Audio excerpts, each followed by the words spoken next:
inbound.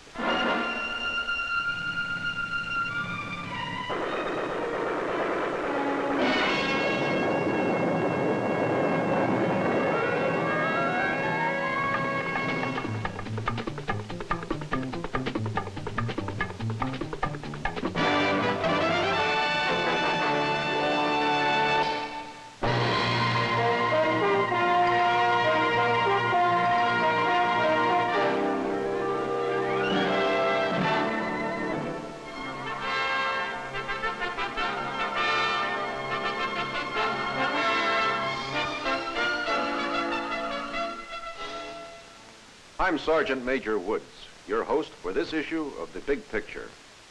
While the U.S. Army has many missions in many lands, the attention of our nation is focused inevitably on Army activities in one particular part of the world, Vietnam. During the past decade, the United States Army has been assigned increasing responsibilities here in pursuit of our government's commitment to the government of Free South Vietnam. On your Army reports today, we will show you some of the combat operations involving U.S. troops in Vietnam and present some close-ups of Army support activities in Saigon that are helping in the war effort. Our first story, a combat mission by the First Air Cavalry Division, code name Operation Washington Irving. In the coastal highlands of South Vietnam, men of the U.S. Army First Air Cavalry Division moved through the jungle in search of enemy forces. The monsoon season has come, and Operation Washington Irving is in full swing. Already, many Viet Cong prisoners have been taken. Now the search is on for 2 battalions of North Vietnamese regulars who are reported to be massing for an attack on one of our airstrips. Except for isolated sniper fire, no contact has been made yet. Only one village has been discovered along the way. Intelligence reports have identified this entire area as a possible Viet Cong stronghold, and the troops are on the alert for trouble. In a Vietnamese village, trouble has many hiding places, but so far, the only male discovered is a boy. He is questioned intensively by an interpreter who translates the boy's answers for the company commander. The women are also interrogated. VC often flee before the searching U.S. troops and return as soon as they think it is safe. Throughout the operation, contact is maintained with the command post, as hostile forces may have been spotted in the vicinity. At least for the present, the jungle around the troopers is quiet. They grasp the opportunity for a much-needed coffee break. The sound and sight of an approaching helicopter raises their spirits. With any luck, it may be bringing food, cigarettes, maybe even some dry clothing.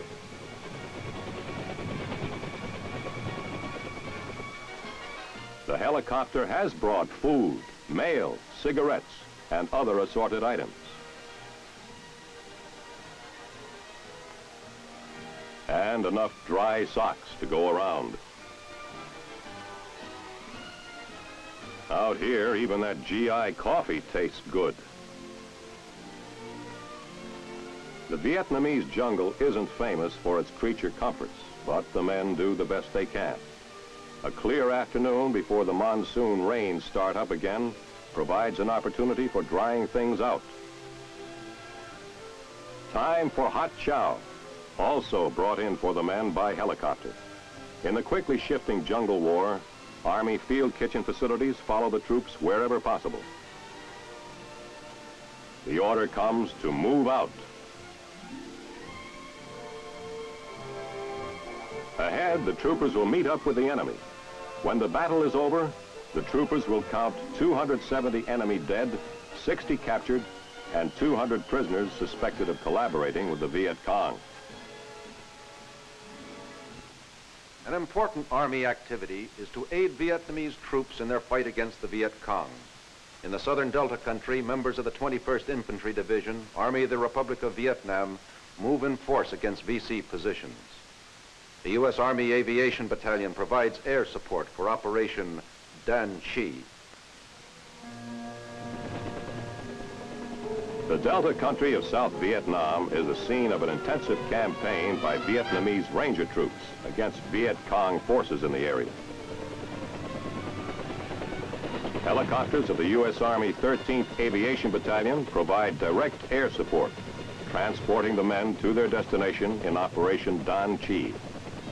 En route, the battle zone is carefully observed, and enemy positions below are fired upon by our gunners.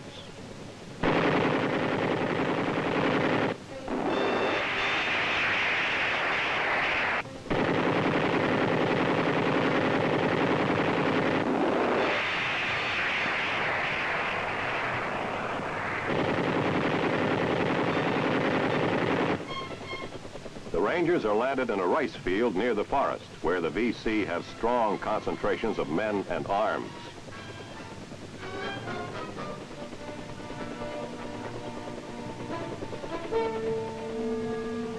They close in on their objective in two converging forces. In a day-long battle, the Rangers exact a heavy toll.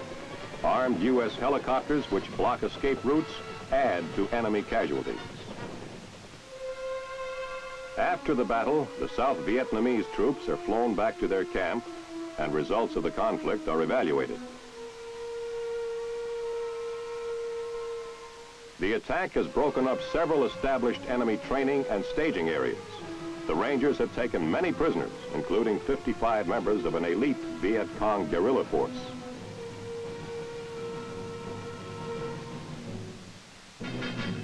In addition to prisoners taken in battle, many Viet Cong defect to government troops. As a result of continuous pressure by South Vietnamese soldiers and U.S. forces, the number of defecting VC is steadily increasing.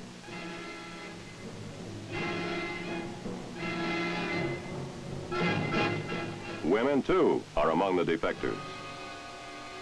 U.S. advisors look on as the VC line up for questioning.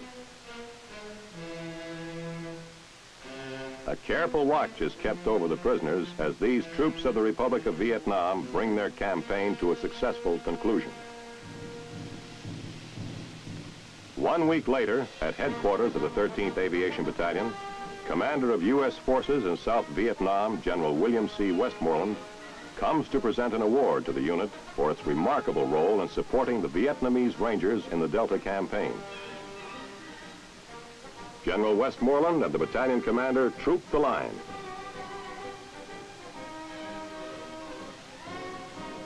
Already the most decorated American aviation battalion in Vietnam, the 13th receives a new streamer for the battalion flag.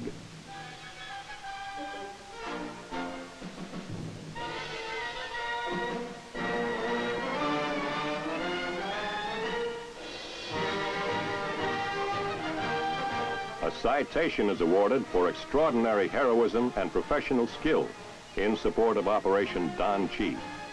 The unit commander received the document on behalf of the battalion. Following the presentation, the men of the 13th hear a personal commendation from General Westmoreland. Reward for victory in the Delta, a military success achieved through the cooperation of South Vietnamese forces and U.S. Army aviation support. Other U.S. Army aviation units in South Vietnam fly many different types of missions that contribute to our success in combat. At this Army airstrip about 55 miles northwest of Saigon, a shipment of radio communications equipment is loaded aboard a helicopter for an unusual delivery. The shipment is bound for New Ba Den, the Black Virgin Mountain, site of a Special Forces radio relay station 3,200 feet above sea level.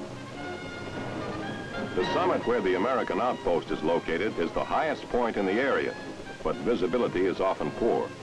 Despite low-hanging clouds, helicopters are able to land to deliver the badly needed equipment.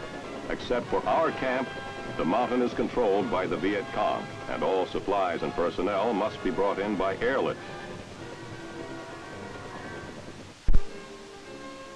Living here are approximately 100 Cambodians, including soldiers and their dependents. The soldiers provide a security force for the site under the direction of the U.S. Special Forces team. With the completion of the supply operation, the radio relay station is equipped to continue its important military communications assignment. Another key Army aviation activity in Vietnam is retrieving Army aircraft damaged or wrecked in military operations. A recovery team has been dispatched to the scene of this crash of a large cargo-carrying helicopter, a Chinook. All wreckage is to be returned to a maintenance area. Members of the recovery crew have removed the heavier parts to lighten the downed craft for airlift. The parts are loaded aboard another Chinook.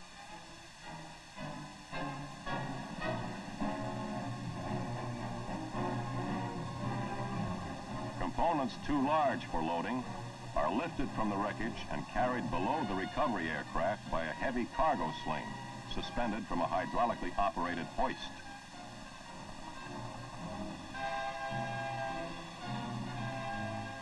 Now the flying crane is brought in for the difficult job of airlifting the large fuselage of the wrecked helicopter. The heavy-duty flying crane, which can lift loads up to 10 tons, can retrieve any rotary or fixed-wing Army aircraft of any shape and size and fly it swiftly to repair facilities.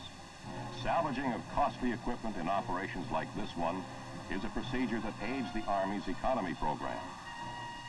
After the load has been safely secured in its sling, a drag parachute is released to stabilize the ponderous cargo in flight. The journey back over the mountains gets underway. The airlift nears its destination, an Army Aircraft Field Maintenance Center equipped to handle the repair assignment. Now the wrecked helicopter is eased down. Soon, maintenance experts will take over and begin the work of restoring it so that it may be returned to duty with as little delay as possible. The many capabilities of the helicopter and other aircraft in military operations have helped to emphasize the role of Army aviation as an effective means of combat support.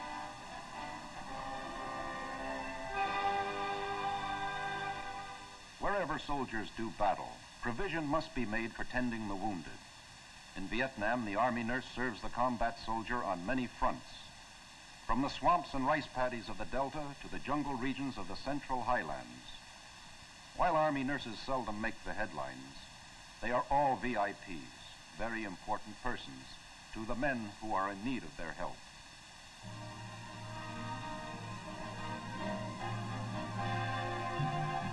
The general buildup of American forces in Vietnam has called for a considerable increase in hospital personnel. By helicopter and ambulance, the wounded are delivered to the hospitals where Army nurses and doctors are ready and waiting to administer medical aid. Both male and female nurses assist in recovery procedures. If necessary, patients receive immediate treatment in the emergency receiving room. When surgery is required, nurses, serving as part of a medical team, prepare the patient and assist in operating procedures.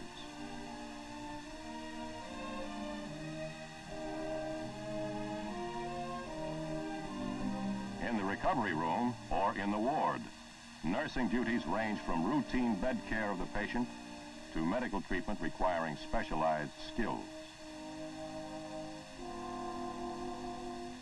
During off-duty hours, many of the nurses are engaged in providing medical care in civic action programs.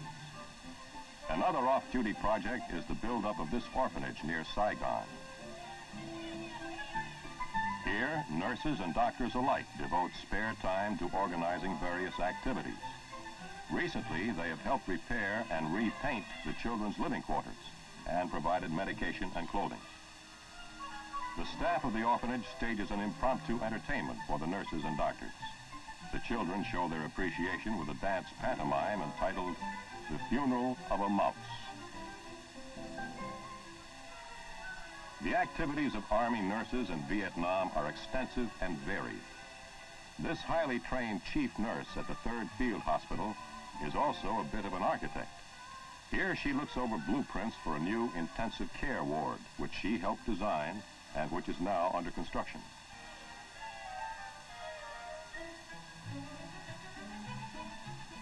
After long and arduous on-duty hours comes an opportunity to see a little of the town.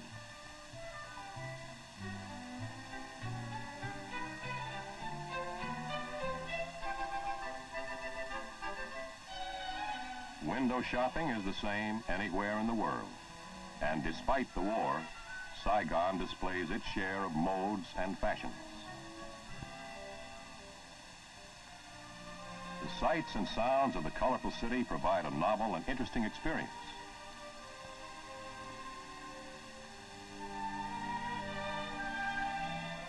The architecture of many of the buildings reflects Vietnam's long association with Western culture.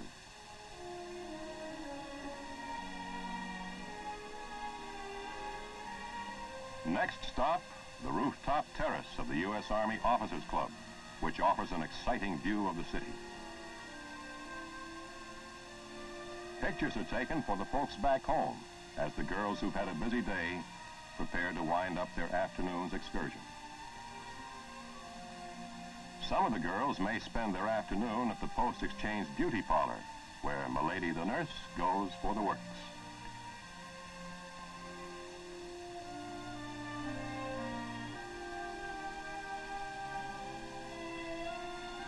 At the hospital lounge, a good way to relax is to get together over a game of cards.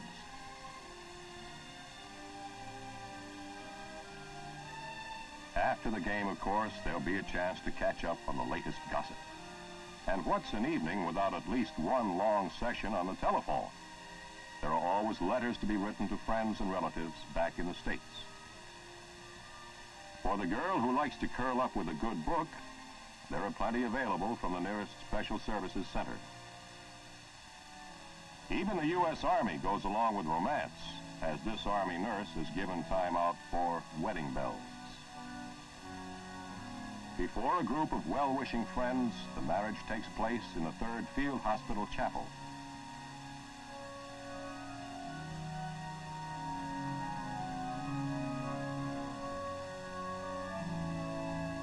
The hospital chaplain performs the ceremony.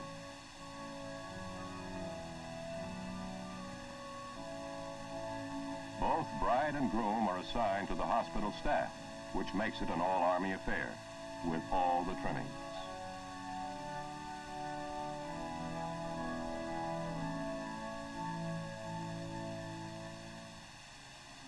Next day, it's business as usual, as nurses accompany patients to a medical evacuation airlift. The men are put into ambulances for the trip to Ton Son Nhut Air Base outside Saigon, or the journey back to the United States. The nurse rides with her patients in case she should be needed on the way.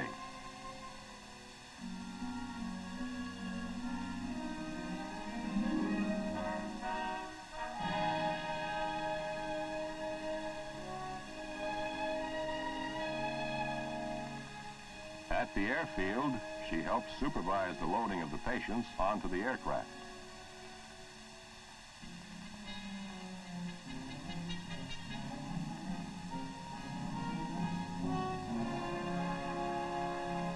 Patients and medical records are turned over to an Air Force flight nurse who will accompany the wounded men on their trip home.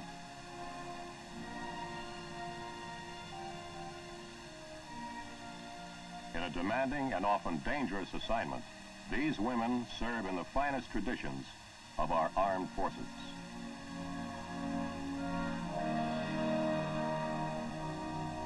Vietnamese women play an important role in the battle for a free South Vietnam. The Vietnamese Women's Army Corps conducts a continuous training program under the guidance and supervision of U.S. Army WAC officers. WAC Colonel Judith Bennett tells the story in an interview in Saigon. This is Army Specialist Mike Baker reporting for the MACV Office of Information from the Women's Armed Forces Corps near Saigon, Vietnam. With me today is Lieutenant Colonel Judith Bennett, Senior Advisor, Women's Army Corps. Colonel Bennett, the Women's Armed Forces Corps of the Republic of Vietnam is organized in a similar manner, yet different than the Women's Army Corps of the United States. In actuality, how different are the two corps? Well, in the first place, I should point out that there are many similarities. Outstanding among these are that they are all volunteers and they all perform administrative-type duties as opposed to combat-type duties. The original mission was to release men to be assigned to combat or combat support duties.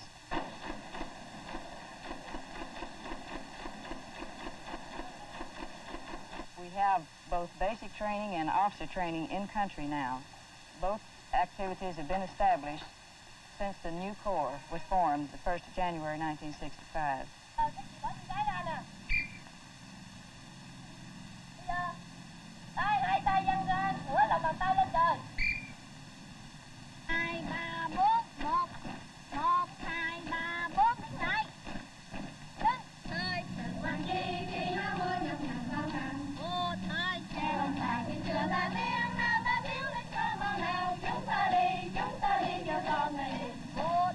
In the past, we've had some difficulty in finding enough officers in the WAFC who had the English proficiency which was necessary for the school in the States.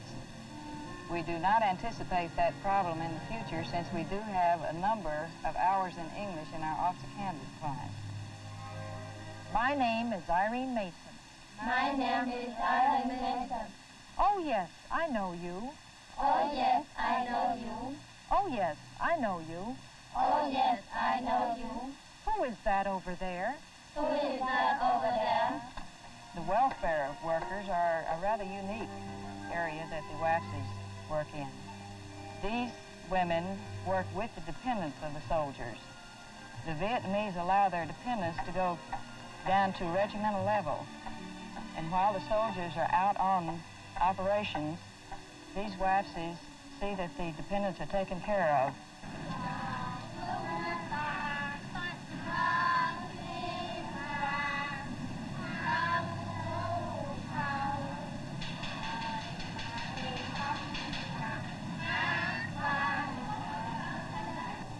My first major project in Vietnam was to establish an in-country officer candidate school. Chắc chắn là không. Thành ra cái yếu tố mà học viên đó cũng rất là quan trọng. When they successfully complete the course, they are commissioned as aspirants, which, although we don't have a comparable rank, we might think of it as a third lieutenant. Their next promotion would be to second lieutenant. Well, thank you very much, Colonel Bennett.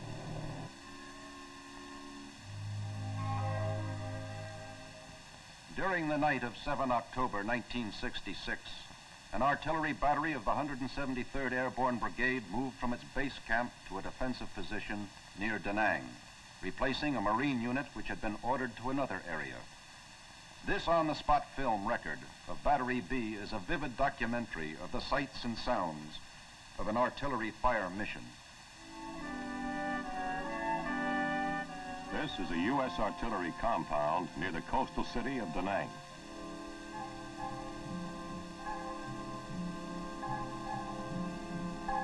The Marine unit leaves the area en route to the north, where it will support other Marine units fighting near the demilitarized zone.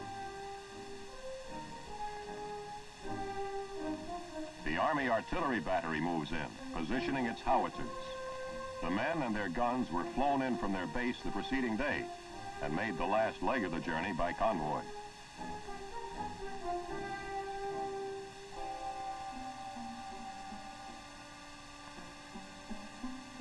The job of readying the big guns for their mission begins immediately. Artillery components are quickly assembled by battery experts. The area is closed off with sandbags for protection of personnel and ammunition. Guns are adjusted to permit a final check before firing. In the tropical climate of Vietnam, maintenance of weapons and military equipment is a difficult and exacting duty. Each man in the battery has been thoroughly trained in maintenance procedures and must be sure that the gun is ready for action.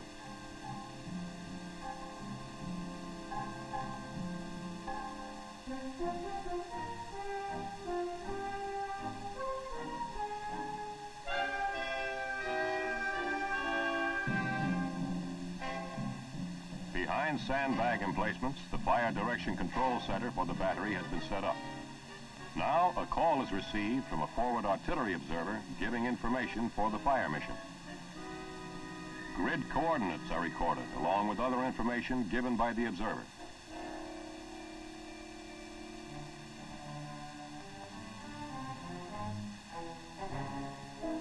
Using all available data, shell deflection and quadrants are computed on the fire control plotting board. Accuracy of the fire mission is essential to clear the zones surrounding the base, thus denying the enemy areas where he can concentrate forces for an attack. Once the firing data has been computed, the gun section is notified. The gun crews move to their weapons.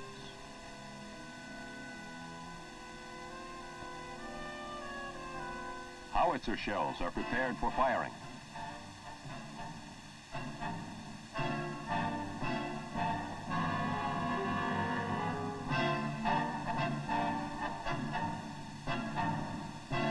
Sighting adjustments are made. The fire order is given.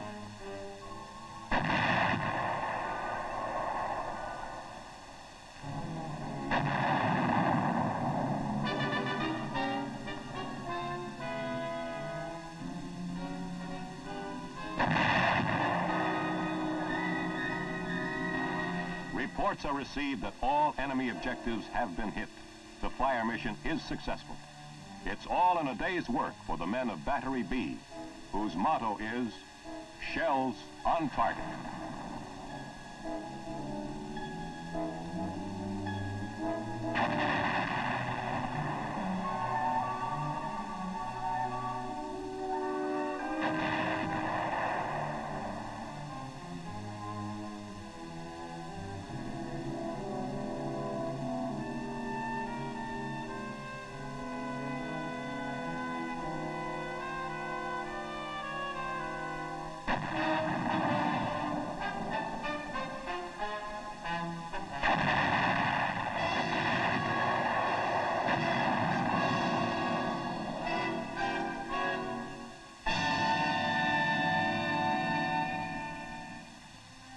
The United States Army in Vietnam is many people doing many things. Whether it be direct combat against the aggressor, tactical support for Vietnamese military operations, nursing care for the wounded, guidance for the participation of women in the war effort, or morale-building activities, the goal is constant. The purpose determined that the people of South Vietnam shall remain free to decide their own destiny. This is Sergeant Major Woods bringing to a close this issue of your Army Reports. Thanks for watching. If you'd like to help us produce more compelling historical content like this, please like, comment below, and share this video with fellow history buffs. And of course, be sure to subscribe to help keep history happening.